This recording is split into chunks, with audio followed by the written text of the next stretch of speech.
Hi les amis, bienvenue sur ma chaîne. J'espère que vous passez un agréable moment. Alors aujourd'hui, nous allons parler des 3 choses qu'il faut savoir en situation de désaccord. Tout à l'heure en venant, j'ai été témoin d'une situation de désaccord entre 2 personnes. Et je peux vous garantir que ça ne s'est pas très bien terminé. Alors je me suis dit, pourquoi ne pas faire une petite vidéo là-dessus? Qu'est-ce qu'il faut faire et qu'est-ce qu'il ne faut surtout pas faire en situation de désaccord? Alors, ce qu'il faut comprendre dans une situation de désaccord, c'est que les 2 parties sont en situation de confrontation. Donc, chacun campe sur sa position, chacun a une idéologie à imposer, une pensée ou des croyances à imposer. Et ça ne peut pas vraiment se terminer d'une manière très positive si l'une des 2 parties ne décide pas de procéder au désamorcement. Donc, imaginez que ce sont ces 2 bombes qui sont en train de grandir, qui naissent et qui grandissent au fur et à mesure. Les relations deviennent beaucoup plus tendues au fur et à mesure que les personnes cherchent à s'expliquer, cherchent à s'affirmer, cherchent à rendre véridique ce qu'ils sont en train de dire. Les situations deviennent de mal en pire, ça va de mal en pire. Et pour éviter cette situation d'explosion de bombes, il faut que l'une des parties, comme je disais tout à l'heure, apprenne à désamorcer. Comment désamorcer? Nous avons 3 clés à utiliser aujourd'hui. La première des techniques, c'est d'éviter le tu. Il faut bannir le tu dans les situations de désaccord. Parce qu'en invitant les gens, en disant tu à la personne, l'interlocuteur se sent un peu agressé parce qu'il est touché sur sa propre personne. Donc l'objectif dans ça, c'est de ne pas incriminer la personne pour ce qu'elle est, mais pour les actions qu'elle a posées. Donc on va plutôt essayer de désamorcer au maximum, éviter les phrases tu es égoïste, tu veux toujours qu'on fasse les choses à ta manière, tu penses aussi, que tu penses que tu es le meilleur, tu. Donc tout ça, on va considérer que ce sont des bombes qui vont vers la personne et que la personne se sent en situation de rigidité. Elle a envie elle aussi de se défendre, et quand la personne est en situation de rigidité, elle va directement vers la confrontation et vers la provocation. Donc la première des règles, c'est de bannir le tu. La deuxième des règles, c'est d'essayer plutôt d'utiliser le je. Voilà.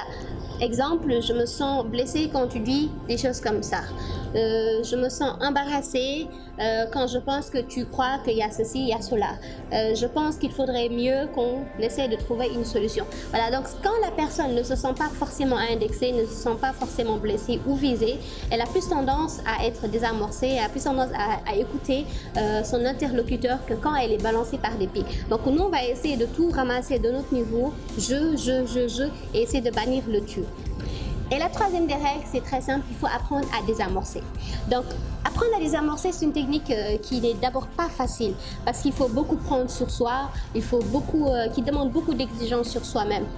Beaucoup d'exigences sur soi-même, pourquoi? Parce qu'il faut trouver une partie de vérité dans ce que l'autre dit. Même si vous trouvez que c'est injuste, que vous trouvez que c'est méchant, que vous trouvez que c'est absurde, essayez de trouver une partie de vérité dans ce que l'autre dit. Et souvent, les auteurs de livres, ou bien les artistes, ils ont recours à ce genre de pratique. Par exemple, lors d'un interview, on peut avoir des personnes qui ont l'esprit très critique et qui disent à la personne, mais écoute, moi j'ai écouté tes sons et j'ai pas du tout aimé parce que tu parles de ceci, tu parles de cela, c'est nul, tes chansons elles sont nulles.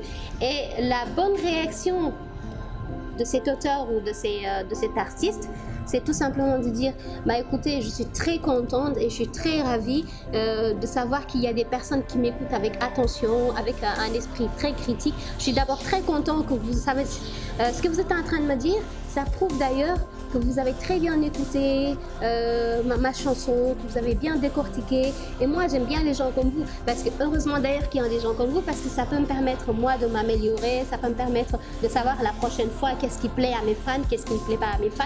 Donc vraiment, je vous remercie pour cette intervention qui est très enrichissante pour moi. Ça, c'est la première phase. Et dans la deuxième phase, on pourra tout simplement répondre en disant, voilà, en faisant ceci ou bien en tournant sur le clip, je pensais que ceci, cela. Au lieu de commencer par en pensant, on va commencer d'abord par désamorcer. Parce qu'en désamorce, la personne se sent comprise, la personne se sent apaisée, elle sent que voilà, mon interlocuteur, il sait de quoi je parle, il est d'accord avec moi. Donc tout ce qu'après, vous allez lui dire, bah, il va essayer de l'écouter lui aussi et ce ne sera pas une situation de confrontation.